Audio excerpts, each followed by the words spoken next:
Hi, everybody. Happy Wednesday. We are back for another Wooblin Wednesday, kind of.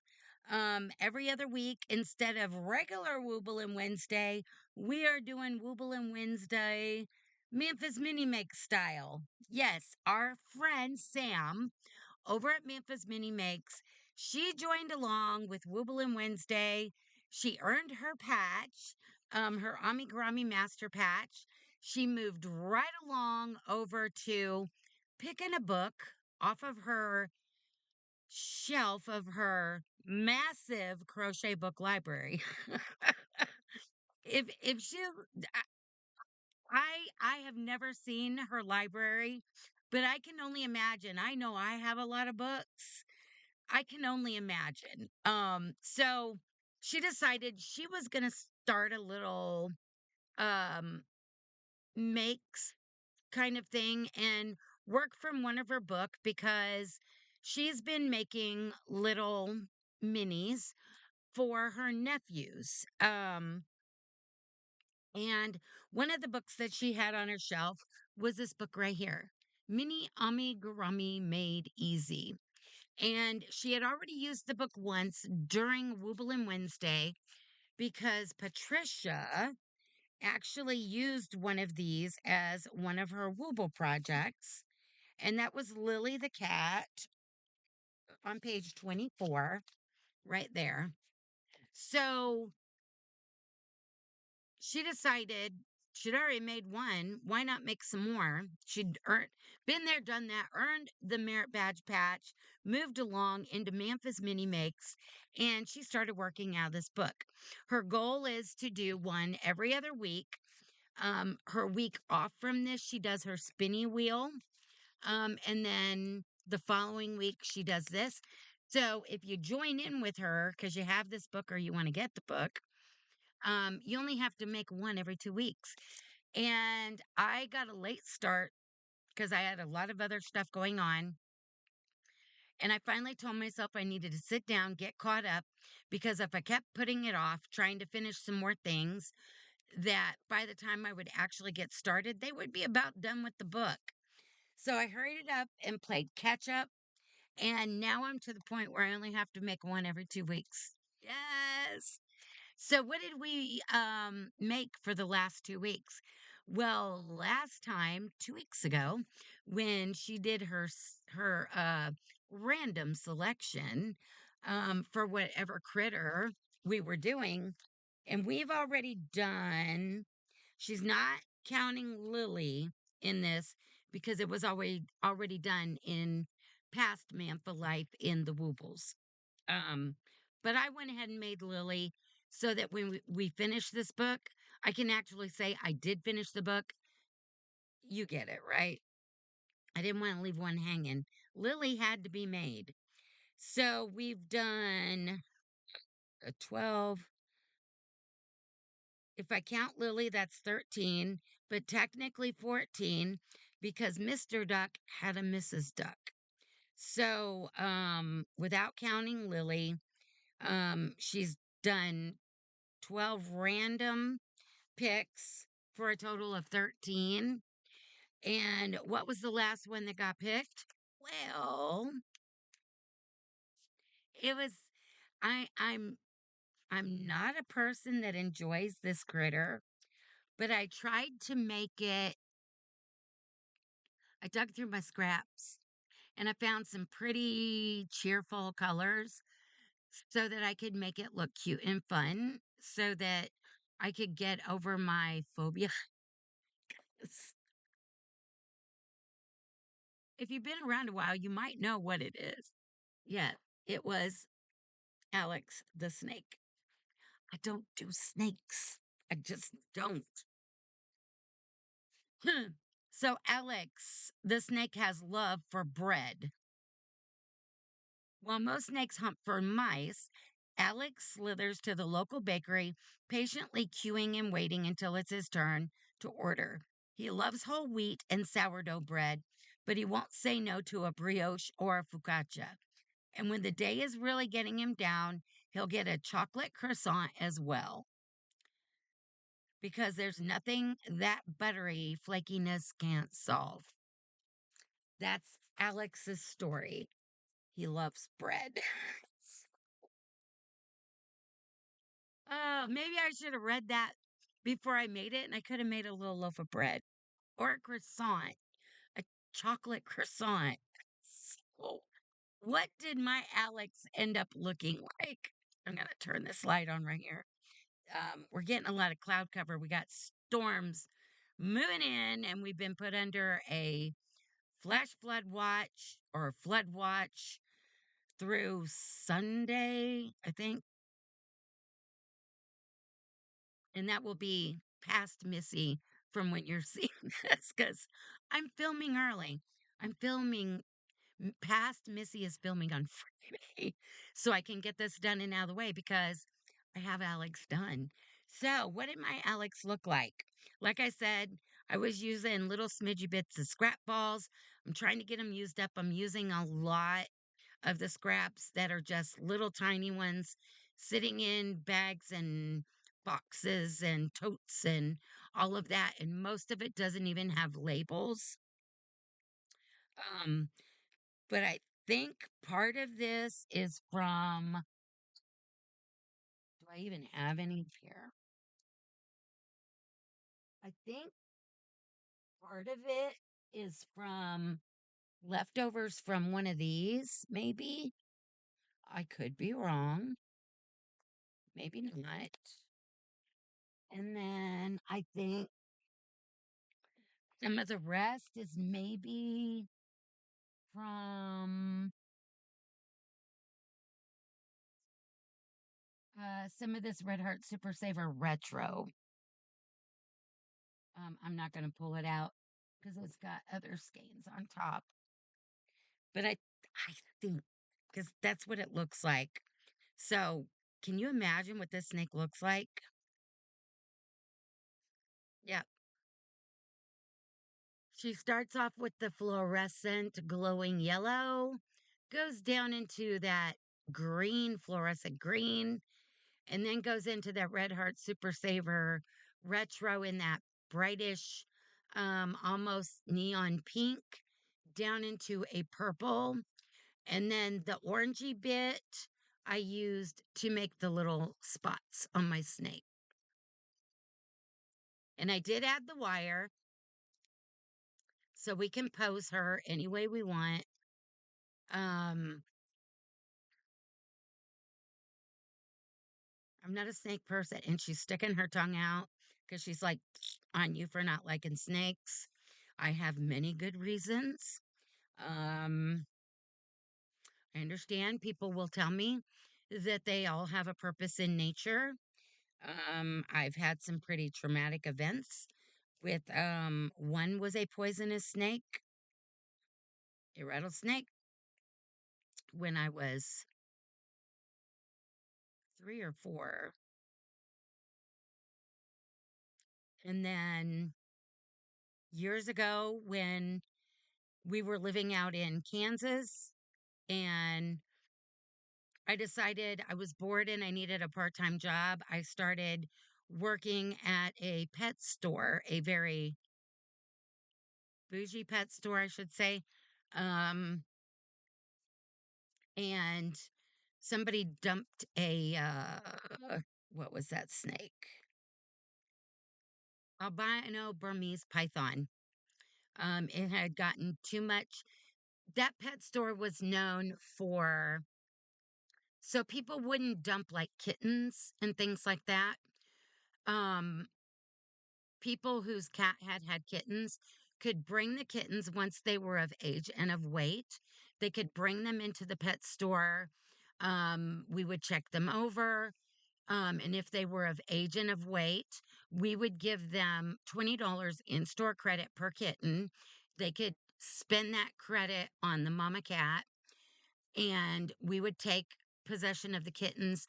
We would give them all their shots, a vet check, and then we would charge a um, adoption fee. People had to fill out applications for them. We couldn't keep kittens. They don't have a kitten problem. Well, at least they didn't when I lived out there. Um, and when they adopted it, they would also get a certificate for them to take it to their vet for a healthy kitten checkup and all of that. And we would pay for it.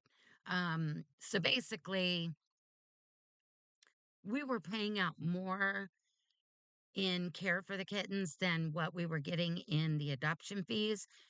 But at least these kittens weren't becoming homeless and the in-store credits were being spent on the mama cats. Some of them could get vouchers to have their cat spayed.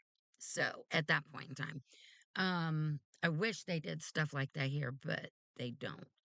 Um, but people would also bring in snakes, lizards, all kinds of stuff like that, and try and get in store credit. Some we would, um, and then we would sell them. However, this person brought this one in and it was huge and it was extremely aggressive. And we told them no, we could not. The owner said no. And they chose to, they said they were going to go get feeder mice and they went into the back of the store, dumped it apparently behind something, and we had no idea. And we had blue and gold macaws. We had cockatoos, all of that. And I used to train the birds and do bird shows. And hmm, I went to go get some of the frozen fruit and vegetable treats out of the refrigerator we kept, refrigerator and freezer we kept under the counter. And when I bent down, apparently that snake had made its way to the front of the store and was in between the countertop and the top of the refrigeration unit. And when I bent down to open the door, it came at me mouth open. And I almost knocked myself out falling backwards into a shelving unit. Thank goodness the two gentlemen I was working with, one was a football player, so he was a big dude, and it took two of them to wrestle this thing into a pillowcase. And then we had to get in contact with the owners, and they sent out the proper authorities to come pick this thing up. Yeah. So still have nightmares, I tell ya. So I had to make this thing cheerful, all of that to say why Alex is funky colors. So I had to make it cheerful. This thing will not stay in my house. I don't care how cheerful it is. Alex has got to go. Alex will be either a random act of kindness or Alex is going to be something, but Alex isn't staying here. Amigurumi or not. No. So I'm glad Alex is over. Alex will get put away um until I figure out where Alex is going or what I'm going to do with it. So, yeah, that was our make. And I can't wait to see what the next one is that Sam is going to pull. And I say this every week, the ones I keep hoping for. And it's kind of like Sam hoping that we pull one of the dishcloths she's already pre-made with Duck Duck dishcloth, and it's not happening. And I keep hoping for my dragonfly, my crab, and what was it? The caterpillar. Um, and it just doesn't happen. So I'm not putting it out there into the universe because I think if I quit asking for it, they're going to get pulled. But I really want my crab. Really want my crab. So Sam, tell the little, however you're going to draw them at random now, that they need to give me what I want. tired of waiting. No, I subjected myself to a traumatic critter. So I know you guys are probably laughing out there at me. Um, I should have worn my t-shirt that says dramatic, but it was traumatizing. You want to know about the rattlesnake when I was 3 or 4? Yeah. First traumatizing event. It kind of coiled around my leg, and cops were called, wildlife was called. Um, Imagine a bunch of grown adults standing way far back telling a 3 or 4-year-old, don't move, don't move, stand still, don't move.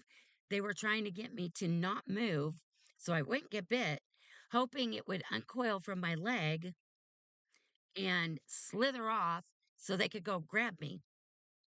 Yeah.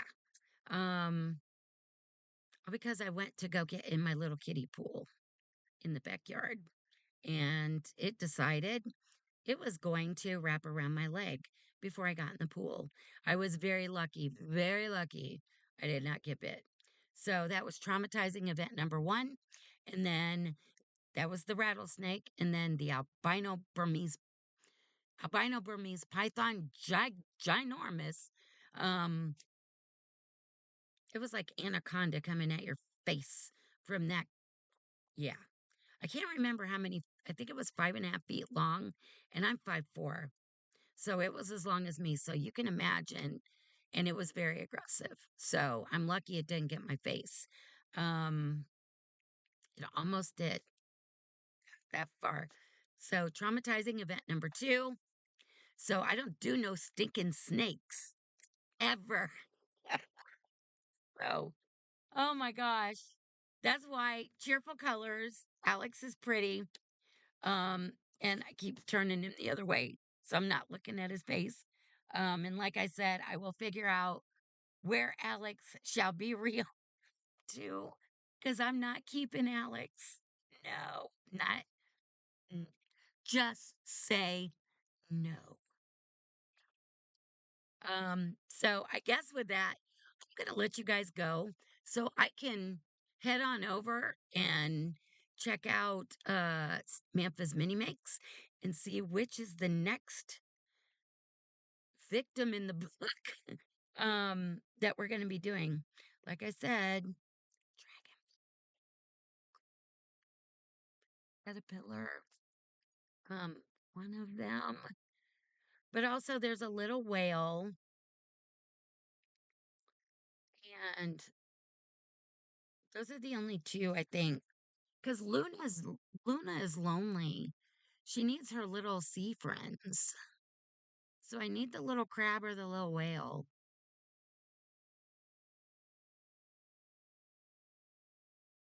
Yeah, that's the only two that are ocean critters.